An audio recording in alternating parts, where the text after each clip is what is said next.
اللهم صل على محمد يا رب صل عليه وآله اللهم صل على محمد يا رب صل عليه وآله.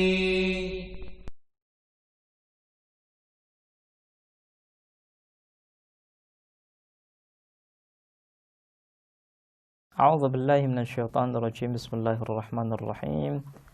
Alhamdulillahi rabbil alamin wassalatu wassalamu ala Rasulillah Muhammadin sallallahu alaihi wa alihi wasallam wa ala ahli baiti thayyibin at-tahirin. Aqulu lakum assalamu alaikum warahmatullahi wabarakatuh. Para pemirsa dan pendengar yang dirahmati oleh Allah Subhanahu wa taala, marilah senantiasa kita bersyukur atas segala nikmat yang Allah berikan kepada kita, terkhusus nikmat kesempatan untuk bisa berdiskusi bersama, membahas bersama tentang akidah-akidah yang benar.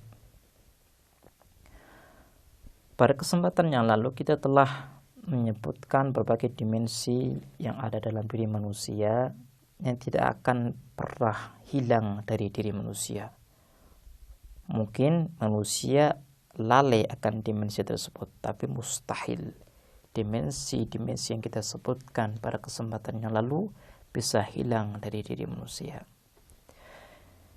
Kita telah menjelaskan bagaimana manusia memiliki dimensi spiritual, dimensi yang tidak akan bisa dipenuhi oleh manusia kecuali dengan memeluk satu agama, mengamalkan tuntunan-tuntunan satu agama, di mana seorang manusia dengan mengamalkan tuntunan-tuntunan tersebut, dirinya akan merasakan kenyamanan dan kebahagiaan. Al-Quran telah menyinggung dimensi terakhir, yaitu dimensi spiritual, di mana Allah Subhanahu wa taala berfirman di surah Ar-Rum ayat 30, A'udzu billahi minasyaitonir rajim. Bismillahirrahmanirrahim. Fa'aqim wajhaka lid-dini hanifa fitratallahi allati fataran nas 'alaiha. Dalam ayat ini Allah Subhanahu wa taala menyebutkan kata fitrah setelah kata din. Dengan kita memperhatikan dua kata ini, maka kita bisa memahami bahwa Allah Subhanahu wa taala ingin mengatakan kepada kita bahwa agama atau sisi spiritual manusia merupakan dimensi yang ada dalam diri manusia.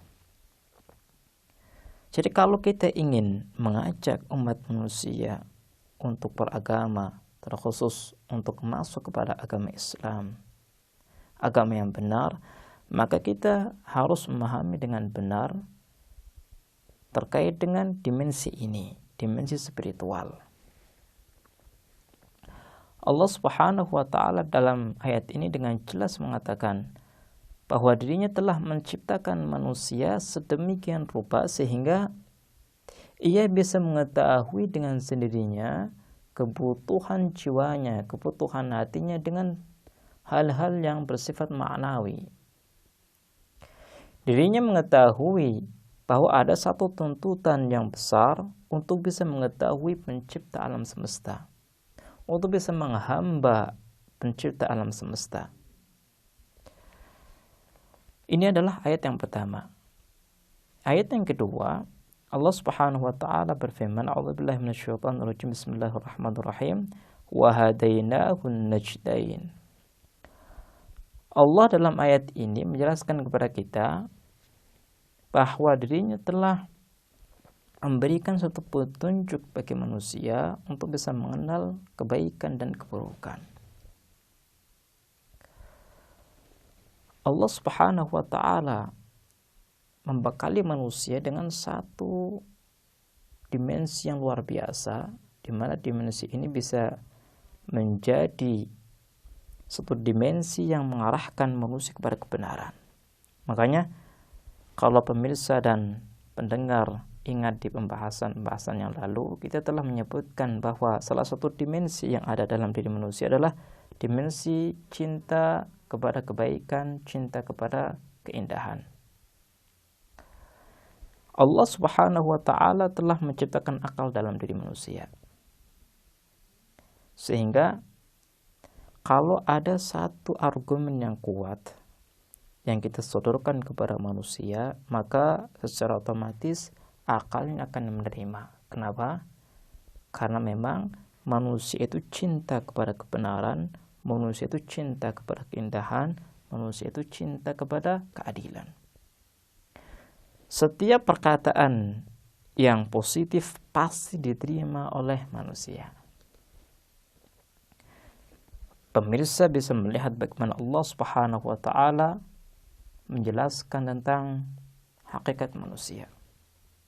Dengan kita memaparkan pembahasan tentang dimensi-dimensi kejiwaan manusia, maka jelaslah bagi kita,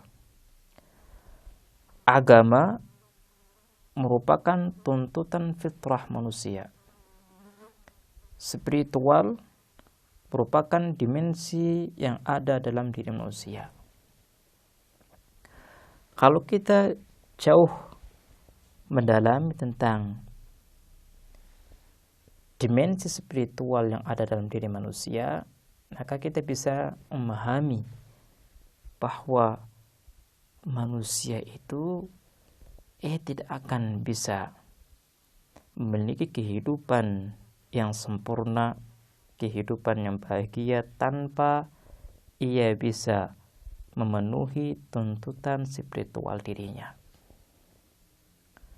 Sebagaimana yang telah kita katakan, bahwa agama merupakan dasar daripada kehidupan manusia.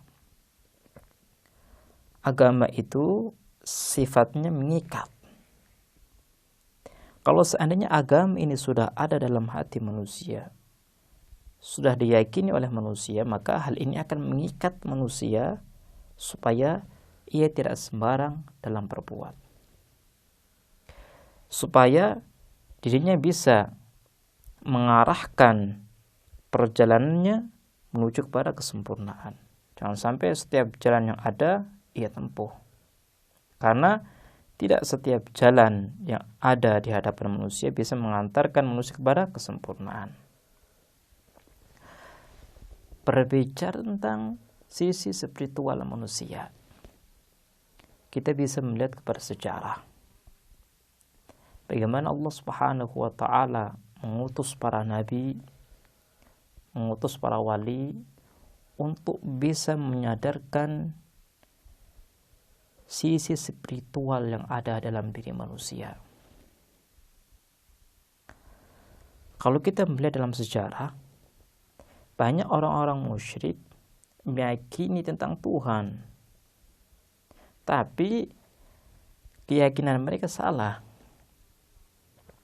Ketika keyakinan mereka itu salah, maka dimensi spiritual, dimensi agama, dimensi rohani yang ada dalam diri manusia, yang ada dalam diri mereka, tidak bisa diwujudkan, tidak bisa dipenuhi secara sempurna, secara benar, karena metode untuk mewujudkan dimensi spiritual dalam diri manusia adalah salah.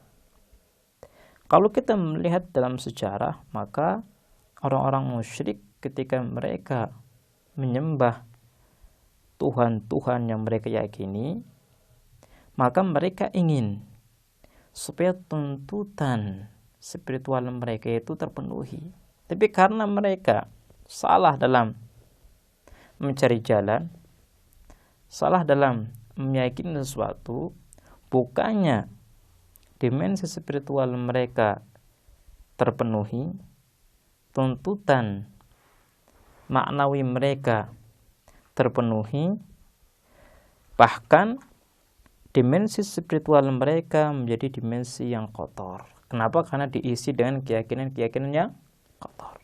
Makanya ketika kita memahami dengan benar bahwa agama adalah tuntutan fitrah manusia, maka kita harus mencari mana agama yang benar dan kita harus menjauhi agama yang salah.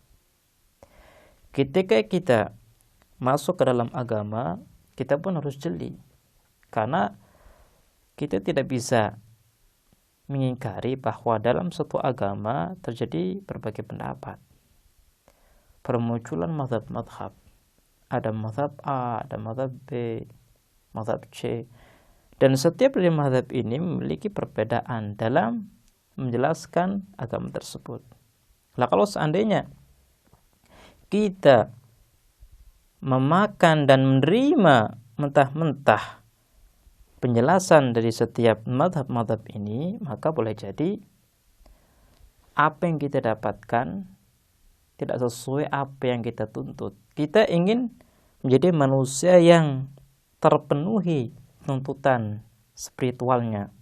Tapi ketika kita menerima suatu ajaran agama dan ajaran tersebut itu salah ditafsirkan, salah dijelaskan, kita telah meyakini dan mengamalkan ajaran yang salah dan batil, dan kita mustahil akan menggapai kepada kesempurnaan, ketenangan spiritual yang kita idam-idamkan.